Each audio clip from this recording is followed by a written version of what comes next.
Dear viewers, নতুন আমার নতুন ইউটিউব চ্যানেল এসকেবি একাডেমিতে সবাইকে স্বাগতম।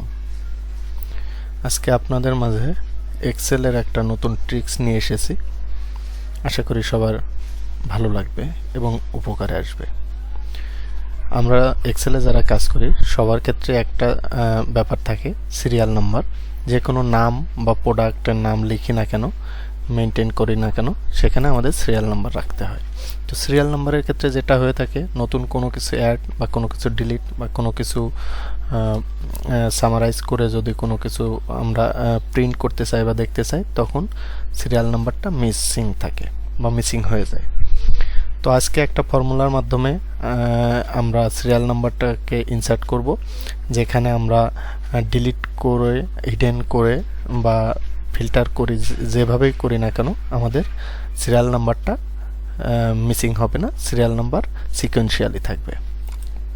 তো এখানে দেখতে পাচ্ছেন যে আমরা কয়েকটা প্রোডাক্টের নাম নিয়েছি। আমি যেহেতু একটা কোম্পানিতে আটা, ময়দা, সুজি, সয়াবিন অয়েল এই ধরনের প্রোডাক্টের কোম্পানিতে জব করছি, তো এখানে আমি কিছু প্রোডাক্টের নাম নিয়েছি।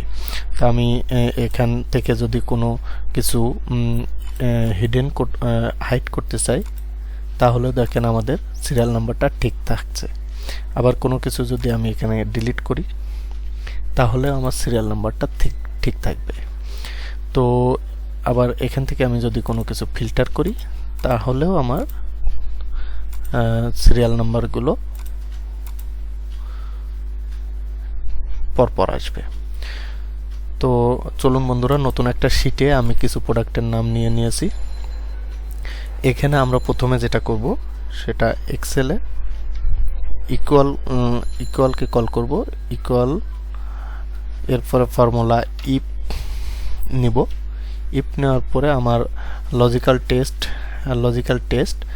তো লজিক্যাল টেস্ট আমাদের প্রোডাক্টের যে ঘর, সেল, এটা C4, আমরা C4কে নিলাম, ইকুয়াল টু কল করলাম।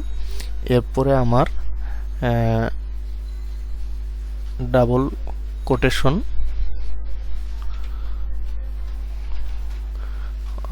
কমা, অর্থাৎ যদি আমার প্রোডাক্টের নাম বা এনি ইনফরমেশন ব্ল্যাঙ্ক থাকে, তাহলে আমার কি হবে, আমার এটা ফাঁকা থাকবে। তাই এক্সেলে আমাদেরকে ব্ল্যাঙ্ক বা ফাঁকার জন্য ডাবল ইনভার্টেড কমা দিয়ে প্রকাশ করা হয়।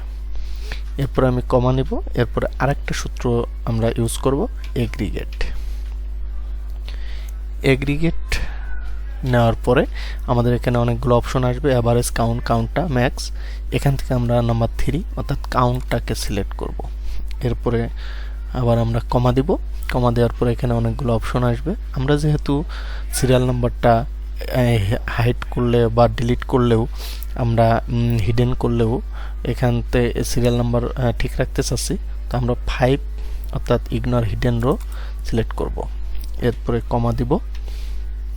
কমা দেওয়ার পরে আমাদের প্রথম যে ঘরে আমরা ইউজ করছি ফর্মুলা, সেখানে প্রোডাক্টের নেম বা যে নেমের ক্ষেত্রে আমরা C4কে সিলেক্ট করব। এরপরে ক্লোন দিব। ক্লোন দিয়ে আবার C4 অটো চলে আসতে পারে, অথবা আপনার যদি না আসে তাহলে C4টাকে ম্যানুয়ালি প্রেস করব। এরপরে প্রথম C4 এর মাঝামাঝি কার্সারটা রেখে আমরা F4 বাটন প্রেস করে এটা লক করে দিব। আমরা যেহেতু দুইটা ফর্মুলা নিয়েছি, এখানে আমরা দুইটা ফার্স্ট ব্র্যাকেট দিয়ে ক্লোজ করে এন্টার দিব। দেখেন আমার এখানে সিরিয়াল নাম্বার চলে আসছে অটোমেটিক।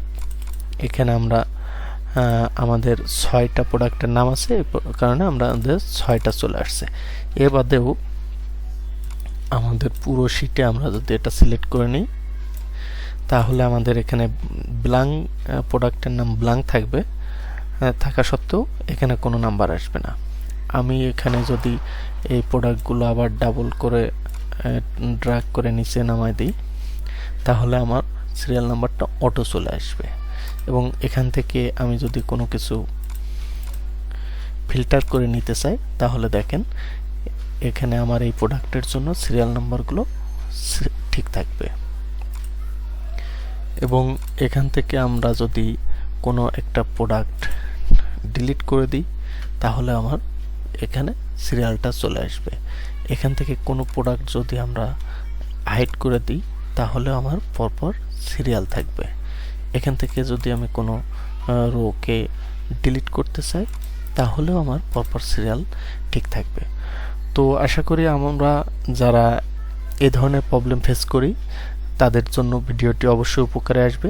যদি এই ভিডিওটি দেখে আপনাদের উপকারে আসে অবশ্যই আমার চ্যানেলটি সাবস্ক্রাইব করবেন, লাইক কমেন্ট শেয়ার দিবেন এবং আশা করি সিরিয়াল নম্বর নিয়ে আর কোনো সমস্যা থাকবে না। ধন্যবাদ সবাইকে।